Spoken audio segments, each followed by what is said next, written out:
Welcome to Career Chinwags for the 21st century. My name's Catherine Cunningham and I'm a career specialist who's worked with thousands of people by now. And so what I'm trying to do in this podcast series is tap into things that I've learned, things that I've come to understand over the years to help people better manage their careers and be happier at work.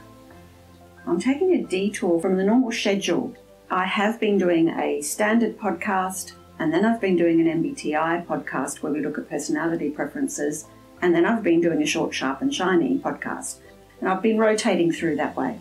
But I've had a catastrophic upper leg break, which has really affected my mobility and my ability to get things done. And it's easier for me to do MBTI at the moment because I've done a lot of preparation work. They're all ready to go. So I'm taking a bit of a detour and I'm doing at least 2 MBTI on the roll and maybe a couple more. We'll wait and see.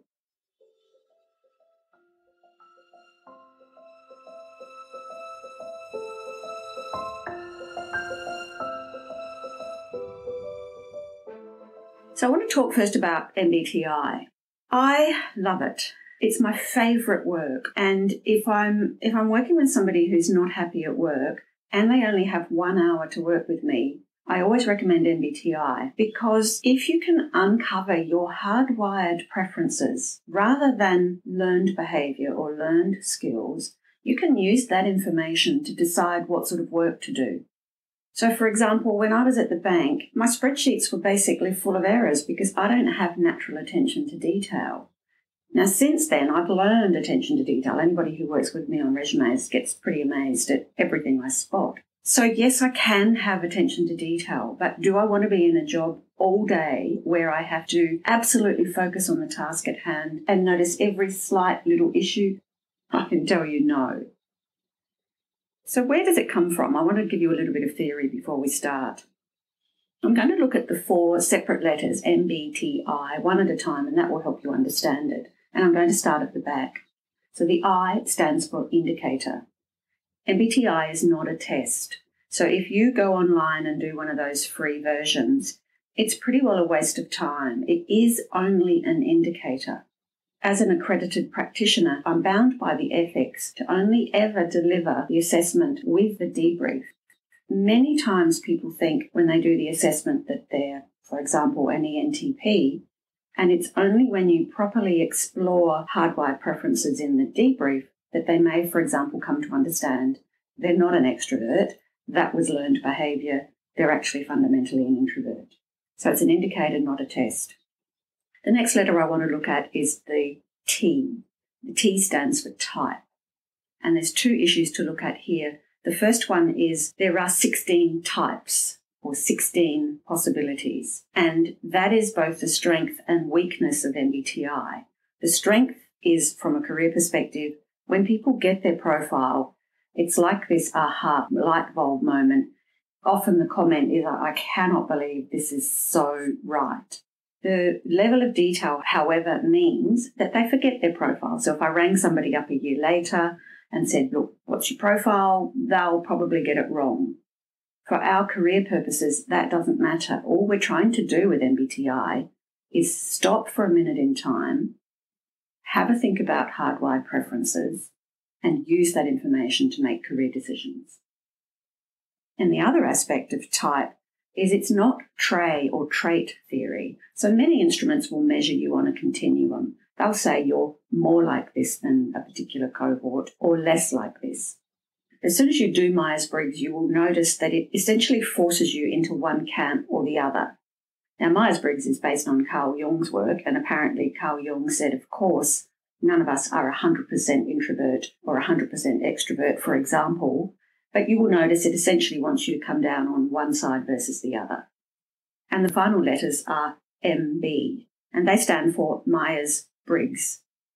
And it was a mother-daughter combination. Catherine Briggs started in the 1920s, building on Carl Jung's work. He knew of her work. She was the first person who wanted to have a mainstream application of his work. So it was really the first time in the world that anybody tried to use personality preferences to help people make career decisions. Because before that, fundamentally, you did what your father did, because of course back then it was mainly men working. You did what your father did, or your career choices were extremely class-driven. Okay, let's move on to the label issue. Some people don't like MBTI because they think it labels them. Yes, it obviously does. A useful analogy, however, might be if you think about your favourite room in the house. So my favourite room in the house is my bedroom. I do a lot of work on my bed. It looks out on a garden. I love the connection with the garden. My least favourite room in the house is the laundry. If you look at MBTI, the bedroom is really where you are most comfortable, where you are most in the flow, in the zone. MBTI does not mean you don't change your behaviour. So yes, of course, I go into the laundry. I don't like the laundry. I find it quite soul-destroying, but I go into the laundry. And probably from a work point of view, the example would be me working on resumes and making sure I dot the I's and cross the T's. I don't really want to do that all day, but I quite happily and skillfully go into that laundry. At a minimum, somebody talked to me about this a while ago, and it's always stuck with me. At a minimum, you could argue that those 16 types are just a description of behaviour preferences, and that's no different than the DSM-5, which is the American Psychiatric Association's description of mental disorders. If you've ever looked at that, they will have a series of behaviours that they put underneath a label. The label might be borderline personality disorder, and underneath they'll have a series of behaviours. So you could argue at a minimum MBTI is no different than that. It's a useful catch-all of behaviours that are put under a label.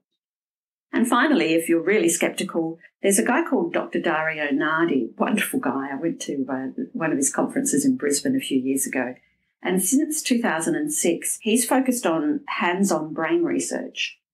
He uses real-time EEG technology to establish the link between the parts of the brain that light up when somebody's in the zone or in the flow doing an activity that matches with their MBTI preferences. If you just Google him, he has lots of information, interesting content and videos. And at the moment, he's producing content for a new book, and he's slowly releasing it on LinkedIn. I had a look at his work on ENTP, which is my profile, and I found it even more fascinating. So perhaps explore that as well.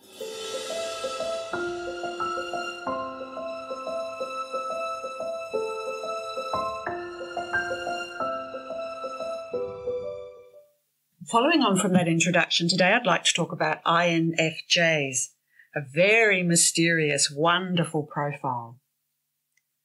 INFJs are organised, conscientious, and firmly connected. They seek clear meaning and understanding, and if you wanted to sum them up in one short phrase, is that they are catalysts for positive change. They have a visionary grasp of human relationships and possibilities, which can elevate and inspire others. What a wonderful profile. Let's break down those 4 letters. INFJ stands for introverted, intuitive, feeling, and judging. Introverted indicates a person who is energised by time alone. Intuitive indicates a person who focuses on ideas and concepts rather than facts and details. Feelers are those who make decisions based on feelings and values rather than analysis and reason. And judging people are those who prefer to be planned and organised rather than spontaneous and flexible. At their core, INFJs possess a gift for intuitively understanding complex meanings and human relationships. They empathetically understand the feelings and motivations of people before they themselves are aware of them. They combine this understanding with the drive and organisation to implement global plans for enhancing people's lives. Statistically, they're one of the rarest types.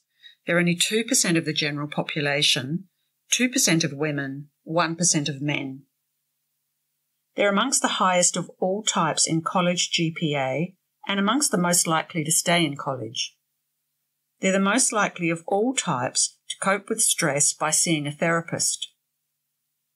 They're the highest of all types in marital dissatisfaction, and their personal values include spirituality, learning, and community service. No surprises, INFJs are commonly found in careers in religion, counselling, teaching, and the arts. In the workplace, INFJs are likely to be creative, visionary, and insightful. They're symbolic, conceptual, and metaphorical. They're idealist, complex, and deep. They are sensitive, empathetic, and compassionate. And they are deeply committed to their values. If we look at famous INFJs, you've got Gandhi, Eleanor Roosevelt, Emily Bronte, Jane Goodall, Carl Jung, Florence Nightingale, Jimmy Carter, and Edward Snowden. Now, of course, I'm interested in where each type finds career satisfaction, and I'm going to look into information that comes from a wonderful book called Do What You Are by Teager and Barron. In each chapter on each profile, they highlight the 10 key drivers that each type needs to find career satisfaction. I'm not going to mention all 10, I'm just going to select 5.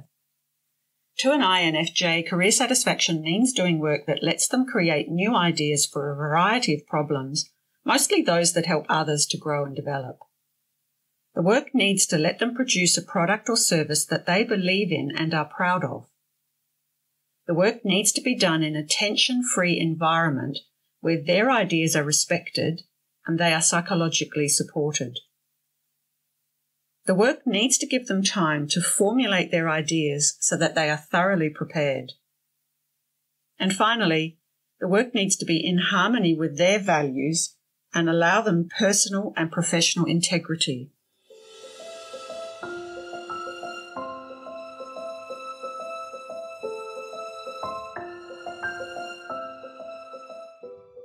What makes INFJs attractive to other people? Now, there's a group of Myers-Briggs aficionados on Quora, and I must say I'm impressed every time I go onto that group as to how knowledgeable they are. And so this comes from this group. INFJs are attracted to others because of their precise listening skills, the richness of their inner world, their ability to emotionally support others, the genuine care and compassion they have for others, their devotion to making the world a better place for all, even at their own expense, their creativity, and their calm, stable, gentle attentiveness. I want to talk now about what INFJs are like in the workplace, and there's another wonderful book called Working Together by Isaacson and Behrens. It's very detailed and it looks at the behaviour of each type in the workplace or the preferences of each type in the workplace and then the implications of that. Now, it's very detailed. I'm not going to read it all. I'm just going to select 1 or 2 pieces of information from each of the main sections in that book. So when it comes to management style of an INFJ, it's one of striving for and supporting the highest and best use of human potential. There is an authenticity in caring for people, and they are likely to lead quietly and by example. It's important to understand that an INFJ needs to work for a cause, a leader and a purpose, if possible, of higher calling rather than just churning out day-to-day work. INFJs typically value human relationships so strongly that they instinctively and naturally become concerned with personal as well as interpersonal problems of their co-workers, subordinates or superiors. If we look at their values, whatever an INFJ decides to value or favour tends to be carefully selected and as a result often turns out to be both highly personal and very deep. Indeed, the values that an INFJ selects over time tend to become the core of their identity and their whole existence. From an attitude point of view, the basic attitude of INFJ is one of being credulous and idealistic. They tend to see good and potential in everyone and everything. Their enthusiasm is rarely demonstrated with effusive expressions of intense emotions. It is there nonetheless and surfaces with emphatic intenseness when their values and sense of ethics are violated. Moreover, you need to understand that INFJs are people who have a highly developed capacity to understand what seems to motivate people.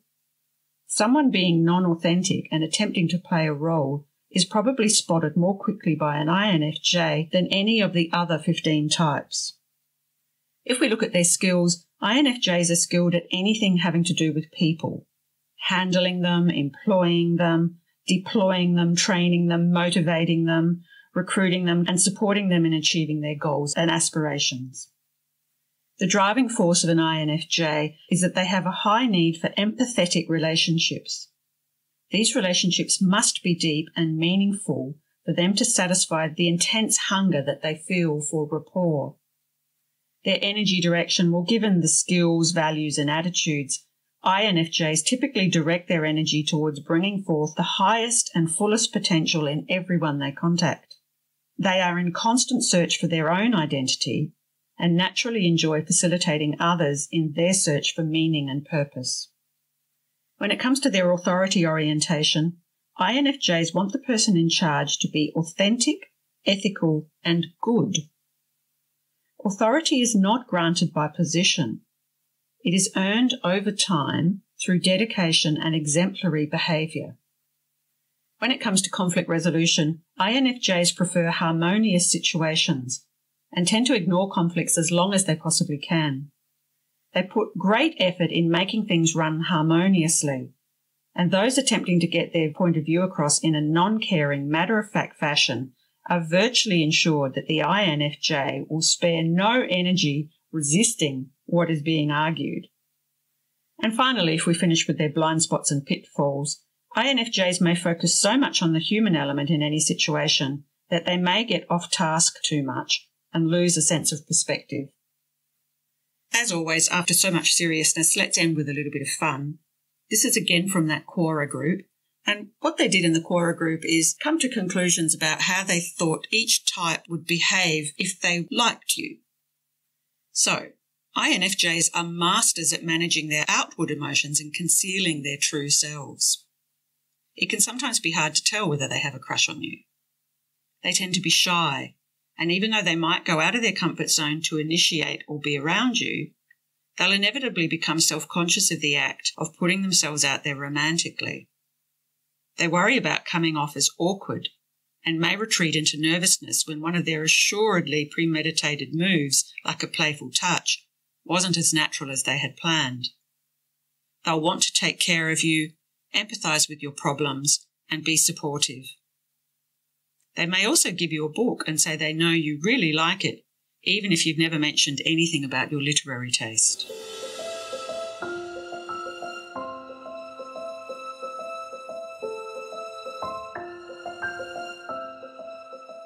Where to from here?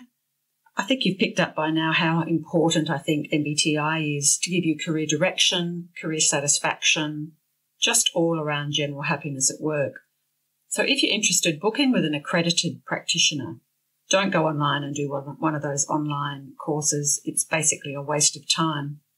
If you're going to do it, I encourage you to do the MBTI Step 2 Interpretive Report because that will give you additional information. It will help you uncover your preferences, but it will also help you understand where your behaviour is different to your preferences. And that is generally a result of life choices you've made or the circumstances of your life. And if I use an example from my life, I'm an absolute thinker. I'm the most analytical person you could probably ever meet. And yet when I do the MBTI Step 2 Interpretive Report, it will show up that quite often my behaviour is the behaviour of a feeler, which of course is the opposite of a thinker. And what I've concluded is that it's because I was brought up a very strong Catholic, and so from a very early age, I was taught to think about other people and to care about other people. I think the usefulness of MBTI goes beyond the career sphere. I use it in my personal life, and I can always remember the first time I went shopping with my husband, who's an ISTJ. I was shocked and I must say horrified at how methodical and detailed and, dare I say, tedious his approach was to doing the supermarket shopping. But because I understand MBTI, I didn't judge him. I thought, well, okay, that's typical for a sensing person. There's nothing wrong with it. I just make sure I don't go shopping with him. I might meet him for coffee afterwards. I think in life it can be so valuable, not just to understand yourself, but I think MBTI allows you to understand others and to respect them. And I think that's just wonderful. It's a wonderful tool. Again, as always, if you're interested, you'll find information on the website. If you like this podcast, I'd love it if you left a message or if you shared it or if you liked it. And I'd like to finish, again, as always, with the hashtag, my hashtag, which I think is a wonderful hashtag. Why not be happy at work?